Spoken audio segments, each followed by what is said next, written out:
Hey guys.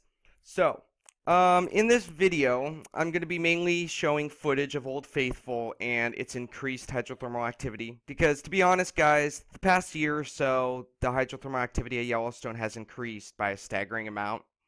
I mean, obviously, there are other years that were the hydrothermal activity was very high, but it's been, I mean, some of the eruptions in the Upper Geyser Basin have been so freaking huge lately. And it's usually when the whole ground is smoking. You know, some people say it's fog, but I swear to God, sometimes it seems like the whole park is smoking. And you can definitely tell that the river, because there's a river that runs through the Old Faithful area. And you can tell that sometimes the river starts to steam. You know, some people say, oh, it's because it's cold, and it shows more when it's cold, right? Well, yes, I agree with that. Obviously, when you throw a big thing of boiling water into the air and freezing air, it'll turn into a big, huge cloud, right? But there are nights in the middle of the night, like 1 or 2 in the morning, when it's freezing cold. There are nights where there's barely any activity. There have been nights where there's been barely activity at all. And then we have huge activity in other days. So it's not just the cold, guys. It's not just the heat versus the cold that's making the hydrothermal activity look larger. There really is something going on. Personally, I believe. Let me go to this. This area up here, the Upper Geyser Basin. I believe that is going to turn into one huge geyser one day. I believe Old Faithful will remain the same, but I believe up here, like Beehive Geyser and all these geysers over here, someday I think they're all going to turn into one massive geyser. Same back here. All right. But I want to get to the point that I was recording this video about. First, I want to show you something I found. This is at Volcaner.no, Volkinfo, Orbach, Volktrem.html. Now, you can go to this site. I noticed this on Google when I was searching volcanic tremors. Alright, it's pretty interesting actually, the processes. Seismic monitoring at the Hawaiian Volcano Observatory has helped to clarify the distinction between the two main causes of earthquakes, volcanic and tectonic. Although all earthquakes associated with active volcanoes are ultimately related to volcanic processes. See, University of Utah. You know the recent swarms that have been going on in the Yellowstone area? You know how like every year they have a pretty big swarm? And how in June 2017 they had the biggest swarm ever? Well, the thing is they said those are all tectonic. Every single swarm in the past, oh, don't worry, it's all tectonic. That's a lie. That is a big, fat lie. Although all earthquakes associated with active volcanoes are ultimately related to the volcanic processes, volcanic earthquakes are directly associated with magma movement, while tectonic earthquakes occur in zones separated from the principal areas of magma movement. Tectonic earthquakes in Hawaii share this characteristics, blah, blah, blah, blah, blah. Alright, during inflation, the rocks surrounding the reservoir become stressed, and this stress is partly relieved by increasing numbers of earthquakes, too small to be felt, but easily recorded by seismometers. These earthquakes, called short-period tectonic, are recorded as high-frequency features on a seismograph. Those are the earthquakes that we had in the summer, guys. June 2017, when that swarm started. Those were short-period, high-frequency tectonic, or not tectonic, but they were not tectonic, but they were short-period and they had a high frequency, but they definitely were related to magma intrusion. I know that for a fact, especially with all the tremors that have been going on. During deflation, the stress is completely relieved. The short-period earthquakes stop. What is this?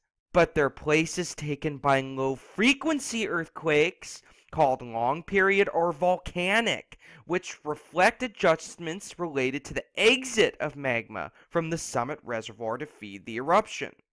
The long period earthquakes are related to harmonic tremor, the continuous seismic record of underground magma movement. Normally these kind only are registered by the seismometers, but at special violent eruptions, and may be felt as far as up to 8 kilometers from the center of the eruption. So apparently what we're seeing at Yellowstone is not harmonic tremor, because harmonic tremor says it can only be felt 8 kilometers from the center of the eruption. So guys, it's not harmonic tremor. But harmonic tremor is just one of many types of volcanic tremors that can occur before an eruption. Like Mount St. Helens. Mount St. Helens saw... Mount St. Helens even saw harmonic tremor like 30 kilometers from the summit on one of the seismograms. So why are they saying 8 kilometers? Because I know for a fact the harmonic tremors were felt on a seismogram that was about 20, 30 miles away or so. So I don't know what they're saying right there. I don't know. That's weird. But volcanic tremor and harmonic tremor are different. Volcanic tremor is a type of continuous rhythmic ground shaking, different from the discrete sharp jolts characteristics of earthquakes. Such continuous ground vibrations, commonly associated with eruptions at volcanoes in Hawaii, Iceland, Japan, blah, blah, blah, blah, are interpreted to reflect subsurface movement of fluids, either gas or magma. In regards to Yellowstone, it's most likely both. Alright. Oh man, I'm still getting over my cold. Get this, guys. This is crazy. Look at this. Researchers at the Geophysical Institute, University of Alaska Fairbanks, volcano seismologist Steve McNutt, and Geophysical Institute graduate student John Benoit recently detailed the habits of volcanoes that erupted from 1979 to 1989. They found the sleeping giants often go through the same rituals before waking with a bang to spew ash, hot gases, and molten rock. After sifting through a decade of information, McNutt and Benoit noticed a pattern. Volcanoes often go through the following steps before erupting. Now, guys, I do have to put out there that they studied stratovolcanoes, the basic cone-shaped volcanoes, you know, like Mount Rainier, what Mount St. Helens used to be. Supervolcanoes are usually in the form of a caldera, usually, or in a shield. What do they call those? A shield-based volcano? Let's see, there's a stratovolcano, there's a caldera, and then there's a shield volcano or something like that. I don't know. I gotta look that up. But I do have to say, though, that a supervolcano will always act different than a stratovolcano, but I do see some similarities in here. But it almost seems like Yellowstone goes through these steps every year. Because I looked in the past on the seismograms and some of the earthquake activity. I only did it for a couple hours, so nothing is for sure, because there's a lot of data to go through. But I noticed that in the summer, we have a high rise of earthquakes at Yellowstone. There's a large increase of earthquakes, usually an earthquake swarm near Hebgen Lake or something like that. But when we go to the winter, that is when the earthquake swarms start to calm down, it seems. And it seems that's when the volcanic tremors appear. I mean, you know the tremors that we've been recording, those low frequency events?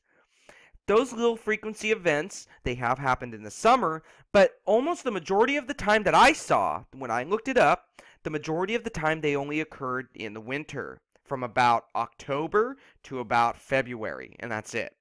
Sometimes they would occur in the summer, but I noticed in the winter. So, in the summer we have a high increase of earthquakes. In the winter, the earthquakes die down, but we have the volcanic tremors. And as we saw up here,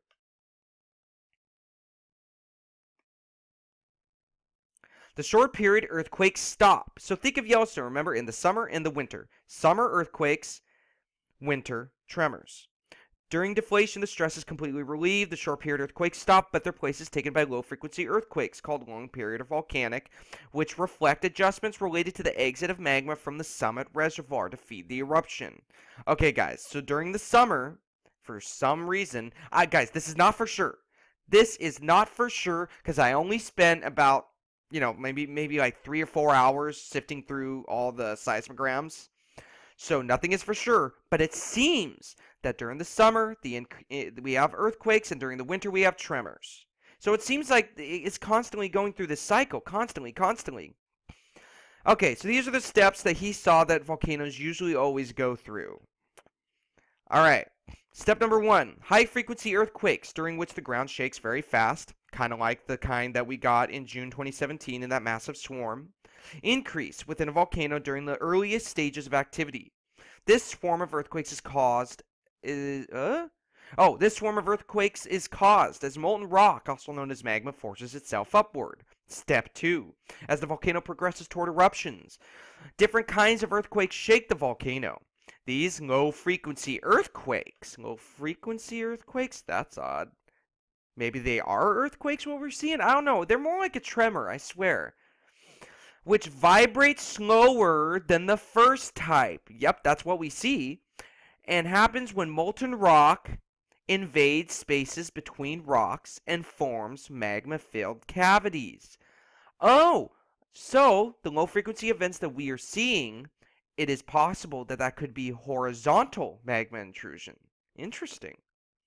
These chambers slowly resonate in response to underground impulses, much like a bell rings when struck by a clapper. Okay, whoa, whoa, buddy. Okay, did you hear that, what they just said? Okay, we're going down here, guys.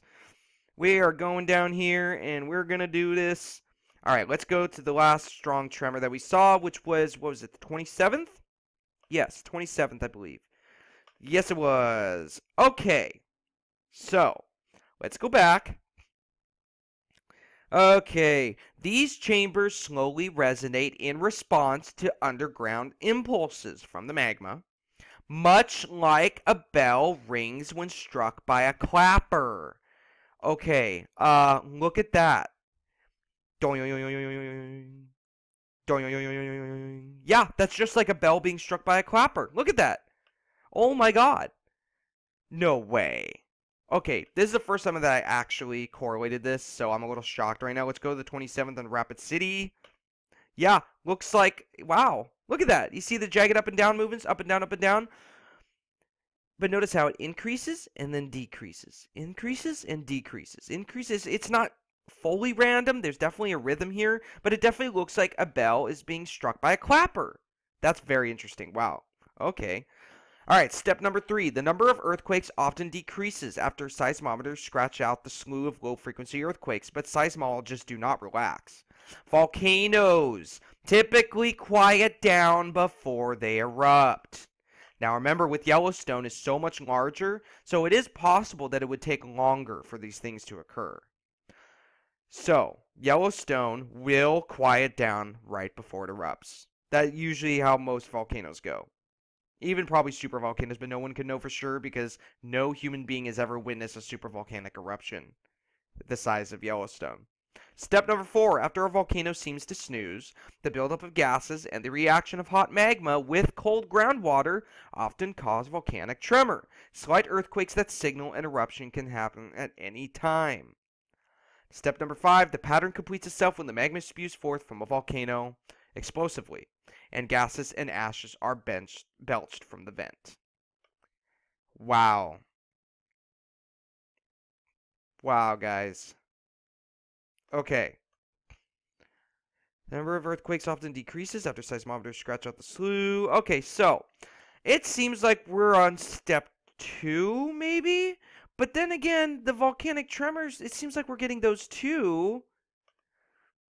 Because every time these low frequency, I think, okay, these low frequency events are definitely connected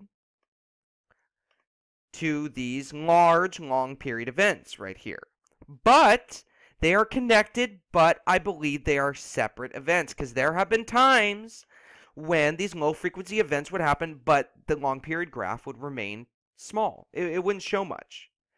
So that leads me to believe that they are separate events, but that they're connected somehow. So it is possible we are around step 2 to step 3. Very possible.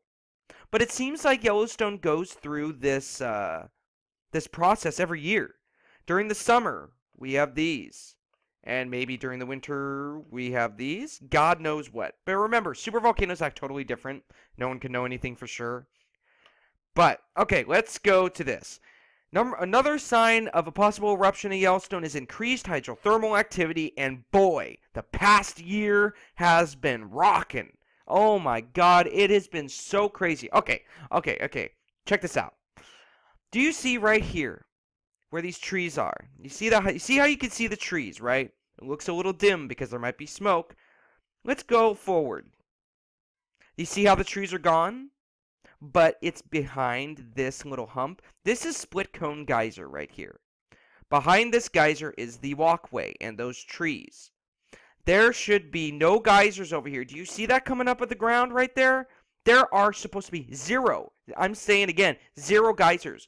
In this area, between the walkway to Old Faithful, the only geyser here is Split Cone Geyser. That is it. There should be nothing over there at all. And this looks very dark. Very dark smoke. Let's go forward a little bit. You see that? See how you can't see the trees? Now let's go forward a little bit. Boom. See, you can see the trees again. Something is going on right there. But there are no geysers that are supposed to be there at all. Nothing. I'm serious. Go on a map. There's not supposed to be any geysers right there at all. I checked. So I don't know what the hell that could be. Because that is right behind Split Cone Geyser, but in front of these trees right here. I mean, look at this. The whole river, because there's a river that snakes through this area right here. The whole river right there is just smoking. And look at how dark it is. And that's not a shadow, because everything is heading this way. So that's not a shadow. So I'm going to play for you right now. Oh yeah, I drew out. See, you can see the main vents right here. See, there's a vent right there. See, yep, the river's smoking. And there's definitely the whole area smoking down here too. But let's go back. I'm going to play the whole thing for you guys. Now keep your eye right there. Okay, keep your eye right there. I'm going to play the whole thing, and I'm going to speed it up. Thank you guys so much for watching, and God bless, and have a great 2018.